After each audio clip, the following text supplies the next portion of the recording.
Keď sa povie Černobyľ, mnohým napadne otázka. Môže sa to stať znova? Práve na túto otázku hľadáme odpoveď.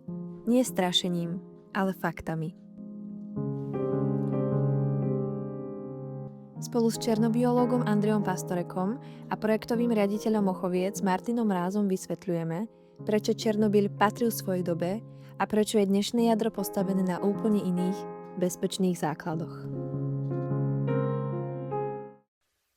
Andrej, ahoj Martin. vítajte v Slovenských elektrárnach na pôde Mochoviec.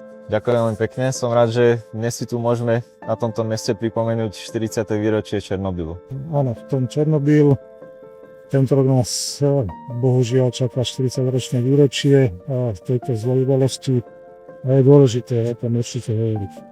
V prvom rade si treba uvedomiť, že dizajn našich elektrární, čiže blokov Bohodníc a Mochoviec, je VVR 440, je to tlakovodný reaktor, je to iný typ dizajnu ako bol RBNK v Černobyle.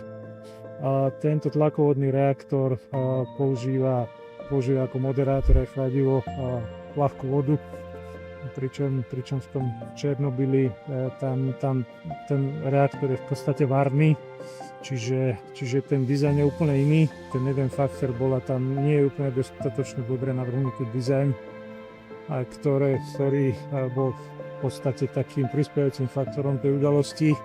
A druhá veľmi dôležitá vec je, že my máme v našich reaktoroch záporný teplotný koeficient reaktivity.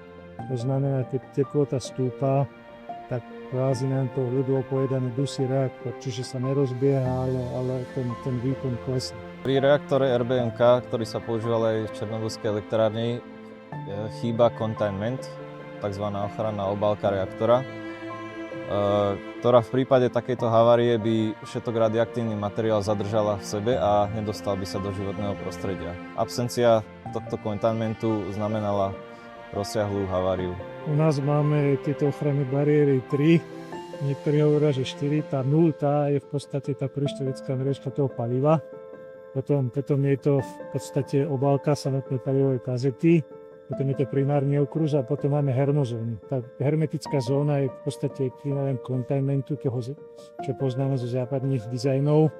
To znamená, že je hermeticky uzavretý ten primárny okruh, čiže v prípade výronu média v rámci nejakej udalosti, čiže radioaktívnych látok, bude to uzavreté v tej hermetickej zóne. Ten containment, ľudovo povedané kupola, na tých západných dizajnov, u nás je to hermetická zóna, si to predstavte steny zhruba 1,5 m široké, ktoré v sebe majú tú technológiu primárneho kruhu. Tá hermetická zóna sa prevádzkuje ako aj containment tých podtlaku voči atmosfére, čiže ten fyzikálny princíp, že keď aj drobné úniky sú, tak voči tlaku vyššiemu v okolí nejdú von.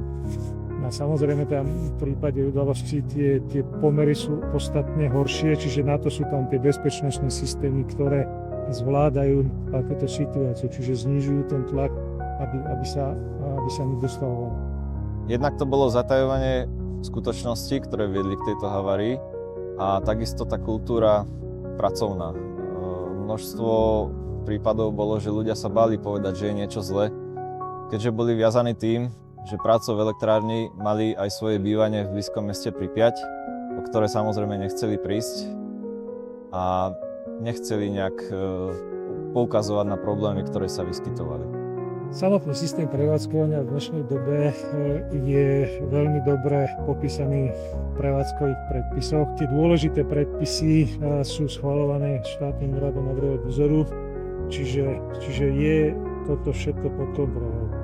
Čiže tento personál, ktorý tu je, už to berie ako takéto vlastné DNA, že proste keď je niečo potrebuje na to postup, už stretnete ľudí, keď chcete jedného niečo, že on keď nemá postup, je taký nervózny, v podstate očakávanie, že to bez toho robiť nebude, ale ono to ani sám nechce. V slovenských elektrárniach kľúčové sú tie nástroje na prevenciu ľudských chýb, či už pre tých, čo robia manuálne, ale sú aj pre technikov, ktorí pripravujú rôzne správy, postupy, a pre technika napríklad aj podpis. Je jeden z nástrojov na prevenciu ľudských chýb. Ja keď niečo podpisujem, nejakú správu alebo nejakú projektovú dokumentáciu, tak ten podpis niečo znamená. A to je samozrejme ten dizajn každej elektrárne má bezpečnostný systém. Tieto naše dizajny VVR 440 máme 3 redundantné bezpečnostné systémy, to znamená, že 3 nezávislé skupiny zariadení, ktoré zabránia rozvoju projektových havárií.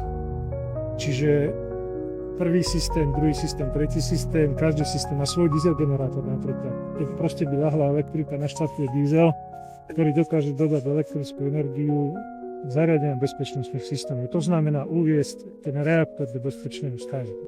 Každá takáto havária prispieje k zvýšeniu bezpečnosti do ďalšej budúcnosti. Aj samotné RBNK reaktory boli po tejto havárii vylepšené. Bola tam zlepšená bezpečnosť, takisto aj čo sa týka ovládania, aj konštrukcie. Ešte doteraz niektoré RBNK reaktory fungujú.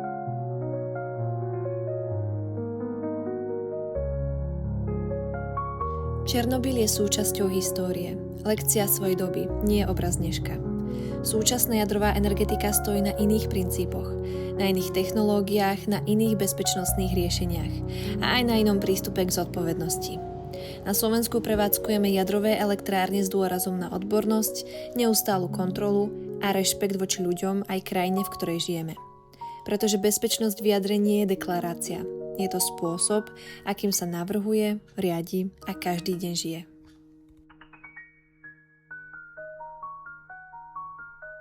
O tom, ako vyzerá Černobyl dnes, sa dozviete v ďalšom videu. Sledujte nás.